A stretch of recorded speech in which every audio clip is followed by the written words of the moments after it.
Hey MVPs, going to talk to you guys about the next fight on the main card. It is Elves Brener versus Esteban Ribovics. Let's start with Elves Brener. Elves Brener is 27 years old. He looks a lot older, but he's 27 years old. He's a shoot box fighter, which means they're all about offense and not much defense. And he's 16-5 in his career. Got 11 subs. 11 subs. You would never know that if you watch his last couple fights in the UFC. This guy is a world-class grappler, and he's not using any of it. Like, look at all these submissions he used to do on the regional scene. Everything. Then he got into the UFC, and he got this tremendous TKO KO on Guram. And everybody went, whoa, he did it. He was a massive underdog in that fight. And he won that fight by TKO, and then he comes out and wins the next fight by TKO. And at that point, he's like, well, I'm a TKO guy. I just knock people out. And then they give him Urabai. And Urabai is an absolute dog. And Urabai ragdolled this man for 15 minutes. And Urabai wins the fight unanimously. And there's nothing to worry about here. And for whatever reason, you lose to Urabai, who's a matchup nightmare because he's just a grappler. If you don't know, Urabai's a cyborg. And for whatever reason, you get Joel Alvarez next. Now, Joel Alvarez, he's from Spain. Joel Alvarez is one of the greatest fighters on planet Earth. Nobody wants to fight him. People turning down fights. That man is beautiful. And he beat the hell out of Elves Brener. TKO'd him in the third round. Took a lot of damage that fight for the duration of the fight.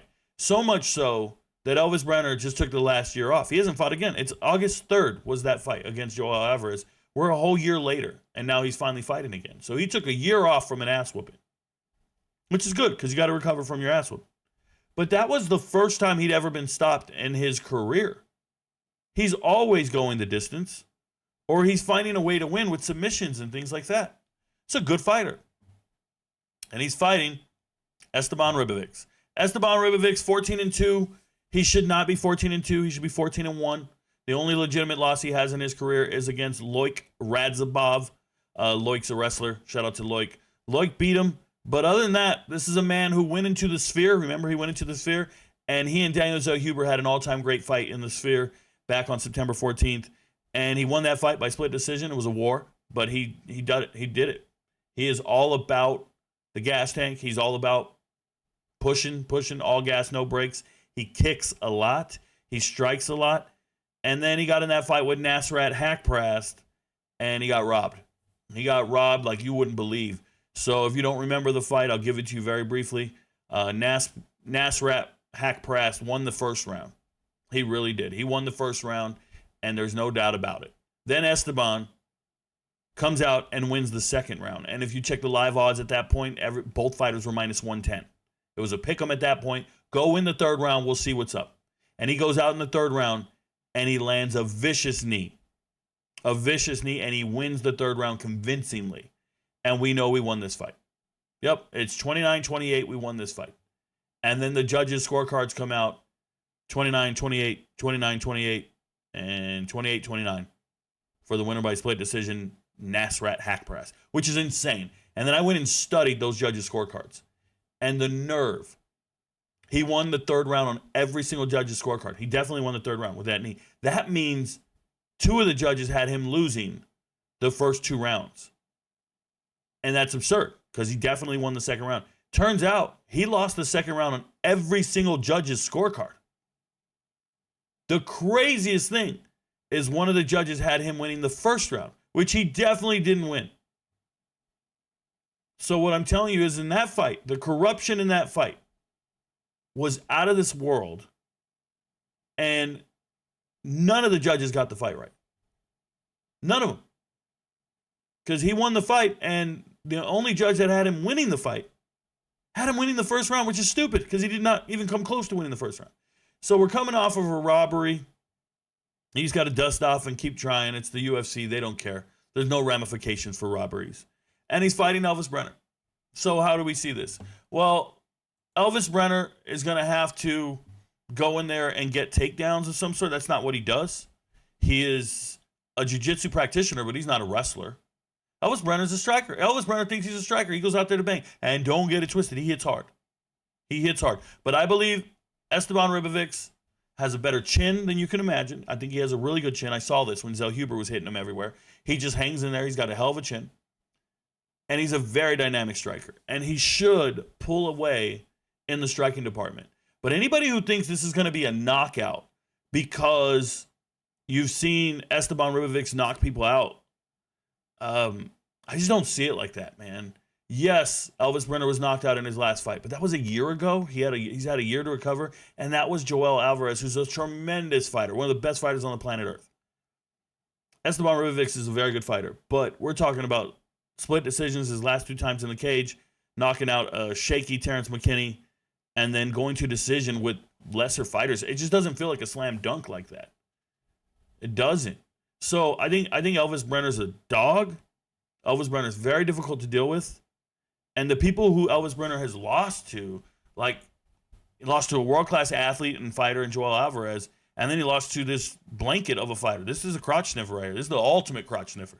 You got no chance of beating that guy. And then he's lost in the regional scene. But I feel very comfortable. I feel pretty confident saying this fight's going the distance. I do. I understand, though. Like, going the distance is plus money. But I understand if you think Ribovics is knocking this man out, because Ribovics is pretty to watch, and it's impressive. But careful. If Elves Brener bites on his mouthpiece and starts pivoting on his strikes and just says, yo, we're going to bang right now, that dude will do it in the first round. That dude will do it with no regard for the second and third round. He'll just start scrapping. He's a man's man. He will, I'm telling you, Elves Brener will just start throwing them things. And he'll forget all about his grappling. He'll forget about it. He just wants to bang. And guess who's game? Esteban Ribovics. He's game. Now be careful, because let me show you guys this. I believe Ribovics is a better fighter. And I got to make it a lock because of the odds. I got to make it a lock because of the skill set and what I believe. But you don't have to. You can just as easily make it Rebecca. Just as easy. You can. But you see it down here. What I've done is, if you don't see these parlays, I'm going to post these on Patreon and the Discord server. Shout out to the Discord server. What I'm doing here is I'm round robbing the 3 locks. That's what a round robin looks like, for those of you who don't know. You do every variation of the 3 locks. So you go Viejos, Ribovics, Viejos, Esteban, and then Ribovics, Esteban. And now you did all 3. And that's what those 3 are. But you'll notice I did double chance instead of money line. And I did double chance because I believe the outcome of Ribovics could be TKO or we go into points. I believe the outcome for Vallejo should be TKO or we're going to points. There's no chance at sub here. And then Esteban actually has a chance at subs. So I put a sub or points. I don't think he'll get a knockout. These are tough to hit. I hope it happens because I want to flip those. But remember, the likelihood of this one hitting is 54%, 57%, and then 34%. Don't pay attention to these odds over here. These odds don't mean shit. What matters is the colors that I've made them. The colors over the course of the last 2 years, this is what it is. Okay? But I just want to explain to you guys that Elves Brener can really bang. He really can. I'm just hoping Ribovics is the better athlete, the more skilled striker, can handle the angles, and can go out there and outwork him. And this is just a jiu-jitsu guy who punches hard, who's a man's man. He's tough, man. Elves Brener's not a punk.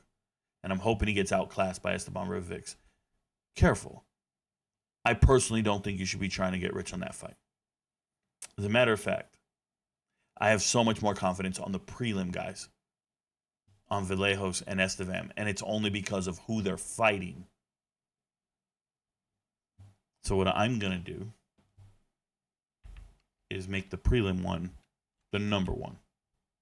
Let me do that.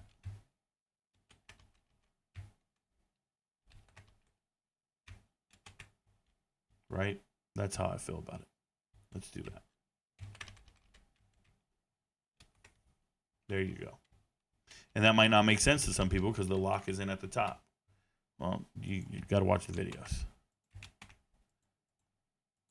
But that's where I'm at. Your friends don't know, but Rico knows. Good luck, MVPs. Diversify. Please diversify.